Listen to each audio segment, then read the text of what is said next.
포트폴리오 조금 했었고 SM 카페에서 일단 면접 대기를 한 다음에 궁금해할 만한 게 무엇이지 계속 생각하다가 질문을 한번 쪼라락 읽겠습니다. 안녕하세요 여러분. 오늘은 제가 SM 엔터테인먼트의 콘텐츠 기획 제작 직무에 지원했던 이야기를 한번 풀어보려고 하는데요. 엔터 쪽이 취업에 대한 정보가 진짜 없더라고요. 조금이라도 도움이 됐으면 좋겠다는 마음에 한번 제 이야기를 풀어보려고 합니다. 다만 제가 한 가지 말씀드리고 싶은 점은 제 이야기가 무조건 정답은 아니고 제가 겪었던 그 경험들을 바탕으로 주관적인 이야기들이 많으니까 엔터에 지원했던 한 소녀의 썰을 듣는다고 편하게 생각해 주시면 감사하겠습니다. 그럼 일단 서류. 저는 들어가고 싶던 회사가 있어서 그 회사의 채용 공고를 계속 패러 거치를 하면서 봤었거든요. SM은 원래 분기별 채용이 있었는데 어느 순간부터 상시 채용으로 바뀐 것 같더라고요. 지원 자격을 먼저 확인을 했죠. 지원 자격이 저한테 해당이 됐었고 신입을 뽑는 건지 경력을 뽑는 건지 잘 모르겠었던 게 신입이랑 경력 둘 다 표시가 돼 있었어요. 인턴 경력까지 합쳐서 총 3년의 경력이 있었고 다 콘텐츠 기획 제작 쪽이었어가지고 제가 K-팝에도 관심이 되게 많고 트렌드에도 되게 민감하다고 생각하고 촬영도 해봤고 기획도 해봤고 편집도 해봤어가지고 서류는 무조건 되겠는데 라는 생각이 조금 있었거든요. 포트폴리오는 원래 만들었던 거에서 살짝 스토리랑 바꾸고 잡음을 몇 개 더 추가해서 우대 조건을 보면은 회사에서 원하는 인재가 딱 보이거든요. 열심히 해왔다는 걸 증거물들을 보여줘야 되잖아요. 그래서 그런 기록들을 포트폴리오랑 자소서에 잘 녹여내고 자소서는 자유형식이었어요. 저는 자유형식 자소서가 아니면 잘 안 써지더라고요. 첫 번째로는 제가 K-팝이랑 영상을 얼마나 좋아하는지 그리고 이 회사를 왜 지원하게 됐는지 두 번째는 성과 내가 어떤 일들을 했고 어떤 성과를 이룬 게 있는지 과정 짧게 하고 결과물을 좀 구체적으로 풀어냈고요. 마지막으로는 협업을 하면서 리더십 있는 역할을 많이 했어가지고 그거에 대한 것도 내가 어떻게 주도를 했는지 많이 녹여냈던 것 같아요. 기다렸습니다. 합격 연락이 왔습니다. 여기까지는 사실 예상을 했어요. 기획안을 2개를 제출하라고 하는데 기간이 되게 짧았어요. 완전 연말이었거든요. 근데 또 주제가 너무 생소한 거야. 사실 기획안이 무조건 이렇게 기획안을 쓰시오 라고 양식이 정해져 있는 게 아니기 때문에 하고 싶은 이야기만 잘 들어가 있으면 된다고 생각해요. 저는 어떤 식으로 했는지 살짝 보여드리면 하나는 아티스트 관련 유튜브 채널 운영 기획안이랑 하나는 프로모션 기획안이었어요. 그러니까 내가 직접 해당 채널의 운영을 전적으로 맡게 된다고 생각하고 자신의 업무 내용까지 기획안에 포함을 하여서 채널 운영 방식이랑 이 유튜브 채널의 컨셉과 방향성, 프로모션 방향이랑 타임라인까지 기획안에 담아야 했던 상황이었고 두 번째 기획안은 어떤 곳에 프로모션을 담당을 하는 거였는데 SNS를 활용해서 어떻게 프로모션을 진행할 거냐 유튜브나 인스타나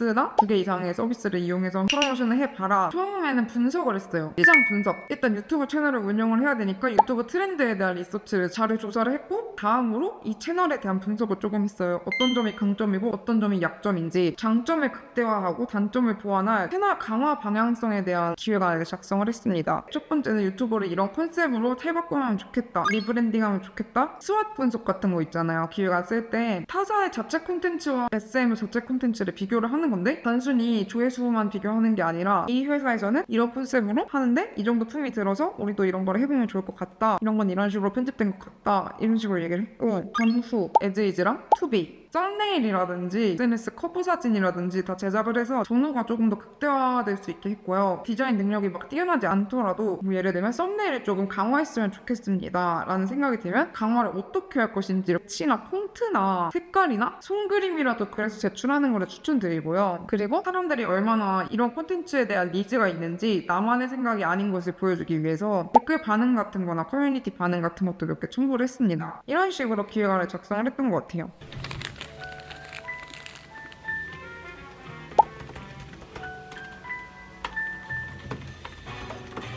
유튜버들이 뭔가 궁금해할 만한 게 무엇이지 계속 생각하다가 좋아하는 것을 콘텐츠로 만들고 싶다는 생각을 하게 되어 전공자가 아님에도 불구하고 영상과 디자인 공부를 시작하게 되었습니다. 그렇게 개인 요점을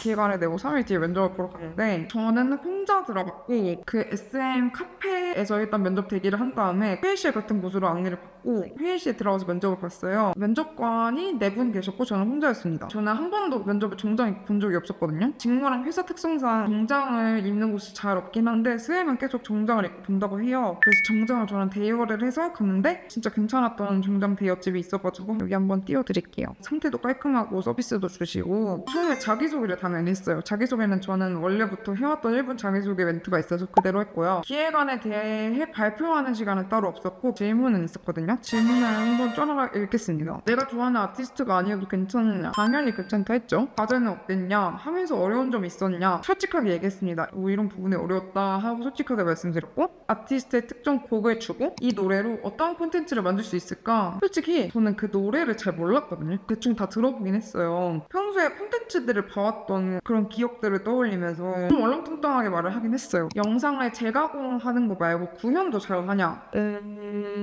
이 질문의 의도는 아예 뮤비를 만들 수 있냐라는 느낌이긴 했어요. 뮤비나 드라마 촬영은 해본 적이 없었기에 거짓말을 할 수 없잖아요. 방송국에서 기획 촬영 편집을 했던 경험이 있기 때문에 잘 살려서 대답을 해봤고요. 촬영도 많이 해본 사람을 원하는데 괜찮냐? 그때부터 뭔가 좀 자신이 없어지긴 했는데 기본적인 촬영 정도는 많이 해봤다고 했습니다. 또 어떤 콘텐츠를 만들고 싶냐? 기획안에 작성한 콘텐츠 하나를 말하고 추가적으로 제가 즉석에서 생각해내서 이런 콘텐츠를 하면은 팬덤이 되게 열광할 것 같다. 근데 팬덤 외에 일반인들도 유입될 수 있는 그런 콘텐츠 관련해서 얘기를 좀 했었고 마지막 할 말 그냥 질문했어요. 뭐 이런 거 하냐? 뭐 팀엔 몇 명이냐? 제가 개인 사정으로 인해서 그 이후 절차는 함께 할 수 없게 되었지만 그 덕분에 지금 이렇게 여러분들께 썰을 풀 수 있는 거라고 생각해요. 사실 다녔으면은 절대 못 풀었을 썰이니까 저 대신 많은 분들이 엔터테인먼트 취업해가지고 여기 댓글에 이렇게 후기 남겨주시면은 제가 되게 뿌듯할 것 같거든요. 마지막으로 저의 스펙을 제일 궁금해하실 텐데 경북대학교 초남 캠퍼스 스페인어과를 졸업했고 대외 활동을 10개 넘게 했고 그 중에서 반 이상 우수 활동자 선정이 되었었고 코로나 때문에 온라인 되었던 그런 해외 봉사 경험도 있었고 토익 930점, 토익 스피킹도 있었고요. 스페인어 자격증은 높은 건 아니지만 졸업요건 따위 정도로 그리고 JLPT, N3 나머지 컴퓨터 관련 자격증은 좀 콩알 필기 따고 실기 안 따고 포기한 사람이랑 없었고요. 방송국이랑 엔터 총 3년 경력 그 외에도 아티스트, 인플루언서, 기업, 영상 콘텐츠 외주 같은 걸 되게 많이 받아서 제작을 했고 개인 SNS는 꾸준히 운영하고 있던 유튜브 채널, 인스타그램 그리고 블로그 채널 국내 해외 캠프를 운영했던 적이 있는데 디자인을 맡아서 포스터나 엑스배너 같은 제작물을 만든 경험이 있고 전국대학교 홍보대사 날개단대 회장이자 영상팀을 1년간 맡았습니다. 학점은 딱 4.0이었어요. 1학년 때 2.7이었는데 코로나 덕분에 4.0으로 졸업을 했고 네 이상입니다. 마지막으로 말씀드리고 싶은 건 진짜 이런 질문이 엄청 많거든요. 저 전문대인데 편입해야 되나요? 엔토 학벌 보나요? 당연히 학벌이 높으면 좋긴 좋겠죠? 같은 능력을 가지고 있을 때 어떻게 비교를 해야 될지 모르니까 학벌이 높은 사람이 뽑겠지만 학벌의 중요성은 요즘은 상당히 많이 낮아졌다라고 저는 느낍니다. 회사나 직무마다 다르겠지만 가까이같이 막 누가 봐도 높다라는 학교도 아니고 취업시장에서 살짝 애매한 위치라고 생각을 해요. 저는 여태까지 서류 합격은 무조건 했었고요. 근데 이거는 제가 학벌이 좋아서 됐다기보다는 학벌을 뛰어넘는 무언가의 노력을 굉장히 많이 했기 때문에 좋게 봐주신 것이 아닐까라는 생각이 들었어요. 남들보다 조금 더 다른 경쟁력을 가지고 싶으면은 대학을 못 갔다고 하더라도 포기하지 말고 특히 콘텐츠 직무는 콘텐츠를 제작하는 능력이 더 중요하니까 활동들을 많이 하거나 개인 작업물을 많이 만들면서 열심히 꿈을 향해서 달려가시길 바랍니다. 저희 노크가 꿀팁 많이 알려드릴 테니까 앞으로 노크 채널도 많이 관심 부탁드릴게요.